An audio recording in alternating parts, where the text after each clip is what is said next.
Omaha's weather leader. Meteorologist Matt Serwe with your accurate Weather Now forecast.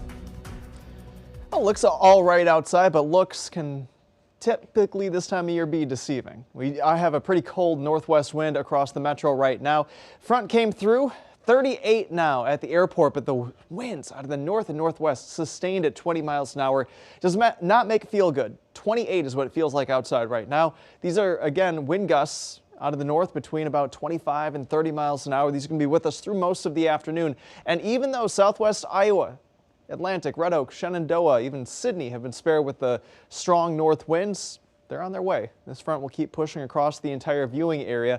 So wind chills are in the 20s now in the metro. They're in the teens off to our northwest, and they will likely stay at those respective numbers as we go through the remainder of the afternoon, because we're still going to have these north winds gusting between about 25 and 30 miles an hour, even through sunset. But you see, going into the evening, slowly we'll go down that staircase, and eventually the winds will calm down overnight. But that just means it's going to be really cold tomorrow morning.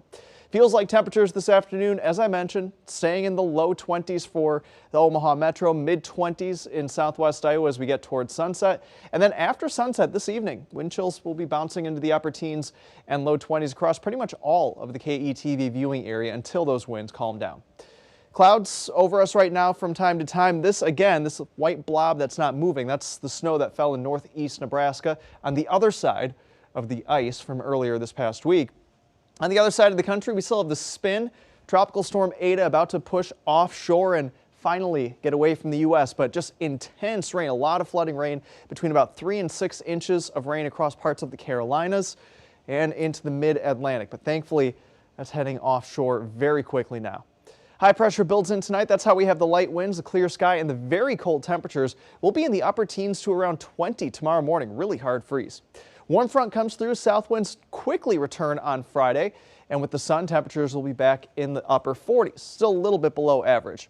Saturday will draw up some moisture with south winds. Best chance for a little bit of light rain, if not drizzle, will be from the Missouri River into western Iowa. Then a front comes in Saturday night, and that means Sunday is going to feel a bit chillier. So if you need to be outside, I would say Saturday is your day to do it this weekend. Temperatures in the upper 50s, and then those cold northwest winds drop us into the 40s on Sunday. At least we'll have a lot of sun on Sunday. South winds are back on Monday, and most of this forecast is dry. Just a tiny chance for drizzle on Saturday, maybe a brief rain or snow shower to our north Saturday night. And then we warm well into the 60s by the middle of next week.